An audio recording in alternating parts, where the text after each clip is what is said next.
제가 여러 사람을 만나보면서, 그 사람들의 그 얼굴을 살펴보고, 얼굴을 보면서, 아, 이 사람은 참 사랑을 받고 있구나, 라는 걸 느낄 때가 있습니다. 일단 사랑을 받고 있는 사람들은 얼굴의 표정이 다릅니다. 옆에 있는 성도님들 한번 보시겠습니까?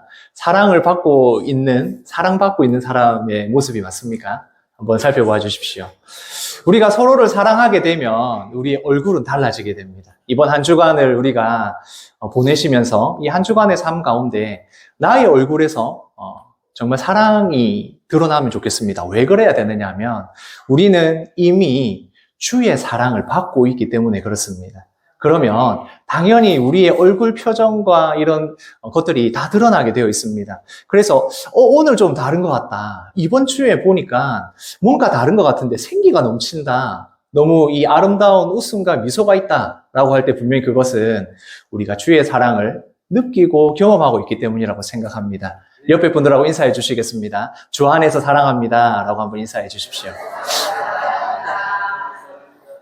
하나님께서 이 이스라엘 백성들을 출애굽시키시면서 하나님의 사랑을 받은 자로서 이제 약속의 땅 가나안으로 들어가게 하십니다.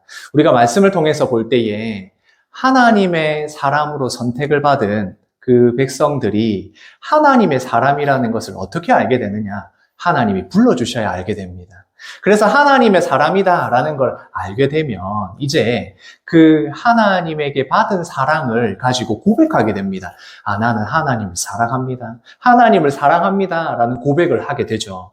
그렇게 하나님을 사랑한다고 고백하는 사람들은 당연히 하나님의 그 계명, 말씀을 지키게 됩니다. 그래서 이 십계명의 내용과 하나님의 율법의 말씀들은 결국엔 우리가 하나님을 사랑함으로, 이 이스라엘 백성들이 하나님을 사랑함으로 그것을 표현하는 방법이 된다라고 지금까지 우리가 말씀을 통해서 우리가 배워왔습니다. 이제 지금까지 이 모든 것은 하나님과 이 언약을 세우는 과정 가운데 있었던 것이고 오늘이 가장 중요한 그 언약의 식을 하는 날입니다. 하나님께서 이 계명을 주셨을 때에 십계명과 또 그 십계명의 세부적인 그 규칙들을 주셨을 때 그것은 하나님께서 그 백성들을 올가매려하거나 그들을 강압적으로 지켜야 한다라고 명령하는 것이 아니라 이 하나님의 말씀을 지키는 것이 이 이스라엘 백성들에게 하나님의 백성들에게 가장 복된 일이기 때문입니다. 십계명은 하나님을 사랑하는 것.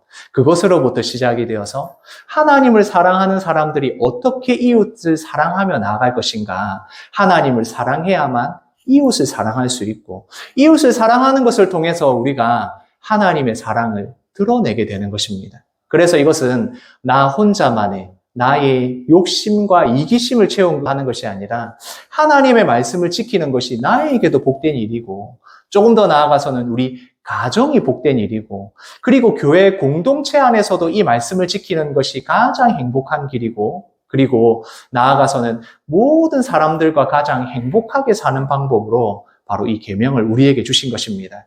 아주 작은 태어난 지 얼마 안 된 갓 태어난 새들에게 어미가 먹이를 넣어주듯이 이건 반드시 해야 돼. 이것을 먹어야 너희가 영양가를 가지고 이렇게 자라날 수 있어 하는 것처럼 우리에게 이 계명을 말씀을 우리에게 주신 것입니다. 이제 이 계명들이 어떻게 지켜야 한다라는 세부적인 규칙을 주시고 난 뒤에 하나님과 이스라엘 백성들 언약식이 시작이 되는 것입니다. 지금까지는 준비였고 진짜 이 식이 시작이 되는 것입니다. 이것을 결혼식으로 비유를 하자면 이제 남자와 여자가 하나님과 이 이스라엘 백성들이 만약에 결혼을 한다면 이제 하나님 옆에서 우리가 사랑한다는 고백을 하게 되고 서로 만나서 데이트도 하고 하다가 이 사람이면 되겠다라는 그 마음이 생기면 어떻게 합니까? 프로포즈를 하게 되죠. 내가 당신을 사랑합니다. 나와 함께 평생을 합시다. 반지를 주고 꽃다발을 주고 하면서 서로 프로포즈를 하게 되고 그것이 다 이루어지고 서로의 사랑이 확인이 되고 나면 결혼식을 하는 것처럼 바로 이 언약식을 하나님과 이스라엘 백성들 사이에 하게 되는 것입니다. 오늘 1절의 말씀에 보면 이렇게 되어 있습니다. 같이 읽겠습니다. 너는 아론과 나답과 아비후와 이스라엘 장로 70명과 함께 여호와께로 올라와 멀리서 경배하고 하나님께서 이 이스라엘 백성들 가운데서 특별히 아론, 모세는 포함이 되고요. 아론과 나답과 아비후가 함께 올라옵니다. 이들은 제사장을 대표하여 올라오는 것입니다. 그리고 이스라엘 모든 백성들을 대표하여 장로 70명이 함께 올라와서 바로 이 언약의 식을 치르게 되는 것입니다. 그런데 여기서 보면 여호와 하나님께로 올라오라고 해놓고는 어떻게 합니까? 멀리서 경배해라. 그러니까 이 이스라엘 백성들의 대표가 시내산에 올라갔지만 멀리 떨어져 있어야 된다라고 말씀을 하는 겁니다. 왜 그렇겠습니까? 이스라엘 백성들이 하나님 앞에 나와서 하나님을 바로 보았을 때 그들이 죽게 되는 이유입니다. 그래서 하나님께서 이 이스라엘 백성들에게 멀리서 경배하라라고 말씀하는 겁니다. 하나님을 직접 보면 죽습니다. 구약의 시대에 하나님을 직접 보는 사람은 죽게 되어 있습니다. 목사님, 그러면 구약에서 하나님을 보고도 죽지 않은 사람들이 있지 않습니까? 라고 저에게 물어보신다면, 네, 있습니다. 그것은 하나님께서 그들에게 보여주시는 하나님의 은혜만큼 보여주셔서 그들이 죽지 않게 된 것입니다. 하나님의 영광을 다 보게 되면 그들은 죽을 수밖에 없습니다. 그들의 죄 때문에 하나님을 직접 보는 것만으로도 죽게 되기에 하나님께서는 그들에게 멀리서 경배하라라고 말씀하시는 겁니다. 하나님을 바로 보면 죽는다. 하나님께서 우리에게 나와라, 하나님을 만나자 해놓고 하나님 앞에 나가서 하나님을 직접 만나면 죽게 되는 이런 일이 생기는 것입니다. 그래서 하나님께서는 이 이스라엘 백성들이 죽지 않도록 멀리서 경배하라라고 하십니다. 우리는 하나님이 부르셔서 하나님께로 나아갑니다. 하나님 앞에 예배를 드리고 하나님을 만난다고 표현합니다. 그런데 우리가 직접 하나님을 만나면 우리는 죽을 수 있습니다. 그래서 하나님이 만나자고 하고 하나님 앞에 나가면 죽는 이런 일이 생길 수 있는 겁니다. 하나님께 우리는 직접 나아갈 수 없습니다. 그래서 하나님은 이 이스라엘 백성들이 직접 나오면 죽을 수 있으니까 그 가운데 모세를 세웁니다. 그래서 모세를 통하여 하나님께서 말씀하시고 그 말씀을 이스라엘 백성들이 들어서 이 언약의 식이 이루어지고 있는 것입니다. 바로 이 모세가 중보자의 역할을 하는 것입니다. 중보자의 역할인 모세가 있어서 하나님 앞에 이스라엘 백성들이 나아가지만 죽지 않는 그런 일이 일어나는 것입니다. 하나님께서는 바로 이 출애굽기 말씀에서 중보자 모세를 세우셔서 중보자가 어떤 역할을 한다라고 가르쳐 주시고 그리고 완전하신 중보자를 우리에게 보내어 주시는 겁니다. 그래서 이 예수 그리스도가 하나님과 우리 사이에 중보자가 되어 주셔서 모세는 완전하지 않았지만 완전하신 예수 그리스도로 말미암아 우리가 담대하게 하나님 앞에 나올 수가 있는 것입니다.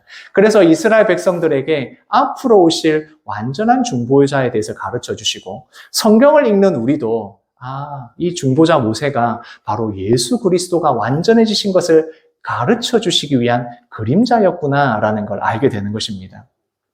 그리고 나서 이제 모세는 하나님의 백성들에게 꼭 혼인 서약을 하는 것처럼 하나님의 말씀, 그 십계명의 말씀과 율례를 백성들에게 알려줍니다. 그리고 이것을 이 백성들에게 듣고 나자 그 백성들이 이렇게 다 한 목소리로 고백합니다. 우리 이스라엘 백성이 고백하는 것처럼 함께 이 말씀을 읽겠습니다. 여호와께서 말씀하신 모든 것을 우리가 준행하리이다. 꼭 혼인 서약에 있어서 머리가 팥뿌리가 되도록 사랑하겠습니까? 라고 했을 때 예 라고 하는 것처럼 내가 여호와 하나님의 모든 말씀, 모든 것을 우리가 준행하겠습니다 라고 이스라엘 백성들이 고백하는 것입니다. 내가 하나님의 사랑을 받았고 이스라엘 백성들이 하나님의 사랑으로 말미암아 이 출애굽을 하여서 여기까지 왔으니 내가 이제 하나님의 말씀을 다 지켜 행하겠습니다. 이것이 나와 우리의 가정과 교회와 모든 사람들과 함께 행복하게 살아갈 수 있는 방법임을 믿습니다. 하나님을 믿고 의지하겠습니다. 라는 그 고백을 하게 되는 것입니다. 이렇게 하나님 앞에 이스라엘 백성들이 고백하는 혼인의 서약 같은 것을 하게 됩니다. 우리가 사랑을 하게 되면 사랑을 하면 사랑한다고 이야기를 합니다. 저도 이제 계속 말씀드리지만 경상도 사람이다 보니 이 표현이 굉장히 서툴고 무뚝뚝할 때가 많습니다. 그러나 제가 우리 성도님들과 함께 저도 실천해야겠지만 항상 말씀드립니다. 사랑은 고백하고 표현하셔야 됩니다. 사랑합니다라고 고백하고 표현해야 이게 진짜 사랑의 감정들이 오고 가게 되는 것입니다. 사랑은 표현하셔야 됩니다. 연습 한번 해볼까요? 옆에 있는 분들하고 사랑합니다라고 한번 말씀해 주십시오. 사랑합니다. 예, 역시 어색하죠? 사랑합니다라고 표현하는 것이 굉장히 중요합니다. 그런데 우리가 사랑한다고 말만 하는 사람이 있습니다. 내가 진짜 사랑한다. 내가 너를 너무 좋아한다. 라고 하는데 사랑한다고 말은 하고 그 다음에 행동이 없으면 당연히 그 사랑에 대해서 의심하게 됩니다. 사랑을 하면 그 사람이 좋아하는 것을 해주고 싶습니다. 그 사람의 말을 들어주고 싶죠. 그리고 그 사람이 싫어하는 것을 안 하려고 노력합니다. 그게 바로 사랑하고 있는 사람의 행동입니다. 당연히 그러면 나도 사랑하는 사람을 위해서 무언가를 하고 있고 내가 그 사랑하는 사람들을 위해 좋아하는 것을 해줄 때에 어떤 감정을 느끼게 되겠습니까? 나도 사랑의 감정을 가득 느끼게 되는 것입니다. 하나님을 사랑한다고 고백하셨고 내가 하나님의 사랑을 받은 자라는 것을 인정하셨을 때 우리는 그 사랑을 표현해야 합니다. 그것이 바로 하나님의 말씀을 지키는 것이고 십계명을 지키는 것이고 하나님의 말씀을 지키게 되는 것입니다. 그것을 하나님께서 우리에게 원하셨고 바로 이 언약식 안에서 그 일이 이루어지고 있는 것입니다. 단순히 이스라엘 백성들이 입으로만 내가 여호와 하나님의 모든 말씀을 지키겠습니다가 아니라 이제 진짜 그 말씀을 지켜야 한다는 것입니다. 사랑은 감정으로부터 시작됩니다. 사랑한다는 감정이 없으면 안 되죠. 그런데 오랜 시간을 사랑하고 계속해서 사랑하기 위해서는 저는 이것이 반드시 필요하다고 생각합니다. 한번 읽어보겠습니다. 사랑은 헌신이다. 사랑이 나를 포기하지 않으면 이게 지속적인 사랑이 될 수 없습니다. 감정적으로 사랑한다는 것, 내가 사랑한다고 한번 고백하는 것은 쉬운데 지속적으로 사랑하기 위해서는 서로에 대한 헌신이 필요합니다. 성도님들, 가족에게 부부관계에서 그렇지 않던가요? 헌신하지 않으면, 나를 내려놓지 않으면 이 사랑이 이루어질 수가 없습니다. 하나님과 우리의 관계에도 마찬가지입니다. 내가 하나님을 사랑한다면 내가 하나님을 위하여 헌신해야 합니다. 헌신한다는 것은 나의 것을 내려놓고 내 욕심과 이기심과 나만을 위한 것들을 내려놓고 하나님의 법을 지키는 것입니다. 내 모든 가치관 가운데서 그래 하나님의 말씀이 이것이었지. 그래 내가 연약한 자들을 돌아보아야지. 내가 이웃을 사랑해야지. 나를 챙기는 것보다 다른 사람들을 더 생각해야지. 연약한 자들을 돌봐야지 하는 그것이 바로 우리가 하나님을 사랑한다는 증거가 되는 것입니다. 내가 하나님을 사랑한다 하고 예배를 드린다 하고 내가 성도라고 하면서 그러한 열매가 없다면 우리는 우리 스스로를 돌아봐야 합니다. 내가 예배를 드리는 것도 중요하고 말씀을 듣는 것도 중요하지만 우리 믿는 그리스도인에게 가장 중요한 건 말씀대로 살아가는 것입니다. 그게 바로 하나님 앞에서 우리가 헌신하는 첫 번째 방법인 것입니다. 하나님께서 이 이스라엘 백성들에게 원하시는 것, 물론 하나님을 사랑한다고 고백하고 말씀을 지키겠다는 그 표현이기도 하지만 그 안에는 내가 평생 하나님의 말씀대로 살겠습니다라는 그 삶의 방법들, 행동들이 있어야 한다는 것입니다. 그렇게 이스라엘 백성들이 고백하고 난 뒤에 모세는 여호와 하나님의 모든 말씀을 기록합니다. 꼭 우리가 계약서를 작성하고 거기에 사인을 하면 효력이 발생하는 것처럼 하나님과 이 이스라엘 백성들 사이에 바로 이 말씀이 기록이 되고 언약이, 약속이 체결이 되는 것입니다. 그러면 하나님도 바로 이것을 지켜야 하고 이스라엘 백성도 반드시 지켜야 하는 것, 이렇게 기록을 했다는 것입니다. 그리고 그곳에 제단을 쌓고 12기둥을 세웁니다. 제단은 왜 필요하겠습니까? 하나님 앞에 제사 드리기 위해서, 예배를 드리기 위해 필요한 것입니다. 그리고 이 12기둥은 무엇이겠습니까? 바로 이스라엘 12지파를 상징하는 것입니다. 하나님 앞에 이 모든 약속이, 언약이 이루어질 것을 믿고 하나님 앞에 12지파 모든 이스라엘 백성들이 하나님 앞에 예배드린다, 제사드린다라는 걸 보여줍니다. 그렇게 하기 위해서는 필요한 것이 있었죠. 말씀을 함께 읽겠습니다. 이스라엘 자손의 청년들을 보내어 여호와께 서로 번제와 화목제를 드리게 하고 하나님과의 언약식을 세우고 하나님 앞에 번제와 화목제로 예배를 드리게 되는 것입니다. 과거의 이 구약시대에 이 예배는 제사이고 그리고 그 제사의 방법은 희생제물이 없이는 이루어질 수 없습니다. 희생제물, 즉 다시 말해서 동물의 죽음이 필요한 것입니다. 그렇게 동물을 죽여서 하나님 앞에 드리고 반은 제단에 뿌리고 반은 백성들에게 뿌렸다라고 되어 있습니다. 이 피를 담아서 제단에 뿌렸다는 건 바로 이 피를 통하여 제단은 하나님께 예배드리는 장소이니 하나님께도 뿌리고 그리고 이스라엘 백성도 이 피를 뿌리게 됐다는 것입니다. 피는 생명을 말합니다. 이 피가 없으면 생명이 없다고 생각했습니다. 그래서 생명을 모든 것을 다해서 하나님 앞에 이 약속이 지켜지기를 원한다는 것입니다. 마찬가지로 하나님도 이 언약이 반드시 이루어지게 된다. 반드시 하나님께서 이루신다라는 의미로 그 피를 제단에 뿌리게 되는 것입니다. 그래서 이 피를 뿌리는 것을 통해서 하나님과 이 이스라엘 백성들이 하나님의 약속을 반드시 지키신다는 걸 알게 되는 것입니다.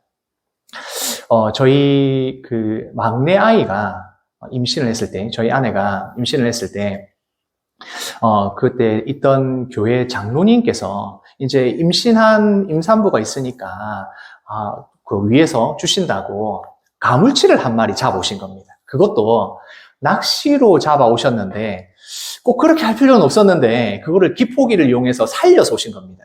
거의 그게 한 팔뚝만한 그런 가물치였는데, 저는 처음으로 살아있는 그 큰 물고기를 봤습니다. 처음에 봤을 때 깜짝 놀랐습니다. 장로님께는 아유 장로님 감사합니다. 주셔서 감사합니다라고 이야기했는데 펄떡펄떡 뛰는 그 가물치를 보면서 야 이걸 어떻게 해야 되지? 라고 고민이 됐습니다. 장로님이 이거 임산부한테 좋습니다 라고 하시면서 살아있는 그 가물치를 주셨는데 저는 그 가물치를 저희 집에 욕조에다가 넣어놓고 이걸 도대체 어떻게 해야 하나 고민이 됐습니다. 너무 고민이 돼가지고 어머니께 전화를 드려서 어머니 이거 어찌 해야 되지? 이걸 어떻게 해야 될지 모르겠다. 그래서 이 전화로 이 가물치를 잡는 방법을 가르쳐 주셔서 이 임산부인 아내에게 먹여야겠다는 그 일념 하나로 처음으로 이 가물치를 그 집에 있는 욕조에서 잡았습니다. 욕조에서 잡는데 그 펄떡펄떡거리는 물고기를 잡는 게 쉽지가 않더라고요. 제가 뭐 언제 그런 걸 잡아봤겠습니까? 맨날 그 다 조리되어 있는 거의 뭐 냉장되어 있는 그런 것들만 하다가 이 가물치를 잡고 나서도 물론 이제 맛있게 그거를 잘 먹었지만 계속 생각이 나더라고요. 살아있는 생명을 죽인다는 게 쉽지가 않습니다. 그 가물치 한 마리 잡는 것도 힘든데 하나님 앞에 번제와 화목제를 드린다. 이걸 한번 생각을 해 보십시오. 제가 그 어떤 목사님의 그 예화를 들은 적이 있는데 그분이 이제 실제로 번제, 화목제 이런 그 구약시대 제사를 한번 표현하기 위해서 실제로 실습을 해보셨답니다. 그래가지고 양을 잡는 게 정말 쉽지 않았답니다. 우리가 생각하기에 그냥 이렇게 뭐 잡으면 되지라고 생각을 하는데 살아있는 것을 잡는다는 게 한 번에 딱 정확하게 보내야 되는데 그게 정말 쉽지 않답니다. 잘못 찌르면 그 양이 온 데 돌아다니면서 피투성이가 된답니다. 그래서 그 처참한 모습을 보면서 그것을 경험한 그 목사님께서 이야기해 주시더라고요. 희생제물을 하나님 앞에 드리기 위해서 죽여야 한다. 이건 제사장에게도 쉬운 일이 아니고 이스라엘 백성들에게도 보면서 생각을 해야 되는 겁니다. 이것을 죽여서 이 희생제사를 드려서 그래서 하나님과 우리의 이 언약이 맺어졌구나라는 걸 알게 되는 것입니다. 그 끔찍한 생명을 죽이는 그 일을 통해서 우리의 죄가 용서가 되고 담대하게 예배의 자리로 나오게 되는 것입니다. 우리가 그냥 성경에서 보면서 그래 희생제물을 드렸지 그 제사를 드리는 거야 라고가 아니라 그 처절하게 그 생명을 죽여야만 가능한 그것을 하나님은 이스라엘 백성들에게 보여주시는 겁니다. 이렇게 하나님 앞에 나아가기 위해서 피를 뿌리는 것이 얼마나 어려운 것이고 이 생명이 죽는다는 것이 얼마나 처참하고 끔찍한 일인지 그것을 보면서 이 이스라엘 백성들이 죄가 무엇인지, 죄를 용서받는 것이 어떤 것인지를 알게 되는 것입니다. 우리는 그것에 이 희생제사의 최종 단계가 무엇인지를 알고 있습니다. 예수님께서 십자가에서 피 흘려주신 것, 중보자 되신 그 예수님께서 어린 양이 되어주셔서 보혈의 피를 흘려주심으로 말미암아 우리가 담대하게 이 자리에 있는 것입니다. 우리는 하나님 앞에 나오면 죽을 수밖에 없습니다. 우리의 죄 때문에 하나님 앞에 나아갈 수 없는 자들입니다. 그러나 예수 그리스도께서 바로 끔찍한 이 십자가에서 죽으심으로 말미암아 담대하게 우리가 이 예배의 자리에 있는 것입니다. 그것을 우리가 기억하고 생각하게 되면 예배의 자리에 은혜가 안 될 수가 없습니다. 내가 예배 자리에 이 교회에 들어오면서부터 하나님의 은혜를 생각하지 않을 수가 없습니다. 감사하지 않을 수 없는 바로 하나님의 은혜를 맛보게 되는 것입니다. 그래서 그 희생 제물이 되신 예수 그리스도로 말미암아 우리는 하나님을 찬양하며 우리가 하나님께 받은 사랑이 무엇인지를 우리가 기억하는 한 주간이 되는 것입니다. 이렇게 하나님께서 이 언약식을 하면서 모세는 그 기록된 언약서를 다시 한번 낭독하게 됩니다. 그때 이스라엘 백성들은 다시 한번 고백합니다. 같이 읽겠습니다. 여호와의 모든 말씀을 우리가 다 준행하리라. 다시 한번 고백합니다. 내가 하나님의 모든 말씀을 준행하겠습니다. 이 피 뿌림으로 말미암아 하나님 앞에 세워진 이 피 뿌림으로 말미암아 내가 담대하게 하나님 앞에 약속합니다. 고백합니다. 말씀대로 살겠습니다. 라고 이스라엘 백성들이 고백하게 되는 것입니다. 담대하게 예배 자리에 나오는 것, 하나님과 이 언약이 세워져서 하나님 앞에 나아갈 수 있는 것, 이 모든 것이 하나님의 은혜인 것, 그것을 이스라엘 백성들이 알고 고백하게 되었다는 것입니다. 말씀을 같이 읽겠습니다. 하나님이 이스라엘 자손들의 존귀한 자들에게 손을 대지 아니하셨고 하나님 앞에 이스라엘 백성들이 나아갈 수 있는 이유, 하나님께서 그들에게 손을 대지 아니하셨다. 하나님의 영광을 보고도 그들이 죽지 아니하였다. 바로 희생제물의 그 피와 그 피로 세운 언약으로 말미암아 하나님께서 그 백성들을 죽지 않게 보호하셨다. 이게 바로 하나님의 은혜다라고 말씀합니다. 그러나 이 이스라엘 백성들이 하나님 앞에 나아가면서 하나님의 영광을 바로 보지 못하고 그들이 엎드려서 하나님을 봅니다. 말씀에서 보면 하나님을 보았는데 하나님의 그 발 아래 그것이 청옥과 같고 너무 푸른 하늘과 같더라. 이스라엘 백성들이 그럼에도 불구하고 하나님의 영광을 보지 못하고 엎드려서 그것을 보았을 때 세상에서 표현할 수 없는 그 맑고 청명한 그것을 청옥과 같았다라고 표현을 하는 것입니다. 하나님께 이스라엘 백성들을 손대지 않으셔서 하나님의 그 언약의 피로 말미암아 담대하게 예배의 자리에 나오게 되었다고 말씀하고 있는 것입니다. 그렇게 모든 언약의 시기 끝나면 이제 하나님을 뵙고 이스라엘 백성들이 먹고 마셨더라 라고 말씀하고 있습니다. 이 과거에 언약을 세우고 이렇게 계약을 맺게 되면 그 당사자들끼리 함께 먹고 마시고 식사를 하며 이것이 진짜 이루어졌다라는 것을 확인하는 게 관습입니다. 그래서 이스라엘 백성들도 하나님과의 언약이 세워졌다라는 것을 확인하고 함께 먹고 마시는, 그러니까 식탁의 교제가 이루어지게 된 것입니다. 우리는 이 식탁의 교제를 교회에서 행하고 있습니다. 바로 성찬을 통해서입니다. 성찬에 많은 의미가 있지만 그 가운데에 바로 하나님의 언약, 예수 그리스도를 통하여 우리가 하나님과 이 약속이 이루어졌다, 우리를 구원하셨다라는 것을 이 성찬을 통해서 확인하고 그 의미를 생각하는 것입니다. 성찬에 더 많은 의미들이 있지만 이 구약과 연결하면 바로 이 성찬을 통하여 예수 그리스도가 어떤 분이신지를 알게 되고 우리가 무엇을 하고 있는지를 알게 되는 것입니다. 또한 믿는 자들이 함께 식사를 하는 그 자리는 그냥 맛있는 것 먹는 자리, 우리 성도들 간의 기쁜 자리이기도 하지만 그 가운데 무엇이 있어야 된다고요? 바로 이 식탁의 교제를 통하여서 하나님께서 우리에게 주신 이 약속이 무엇이고 그 하나님의 말씀이 어떻게 이루어졌는지를 생각하는 것. 그래서 식탁의 교제, 같이 식사하는 것도 의미를 좀 생각하시면 더 감사한 은혜 시간이 아닐까 그런 생각이 듭니다. 우리는 하나님의 백성으로서 세상과는 다른 길을 가는 사람입니다. 어떤 길을 가고 있습니까?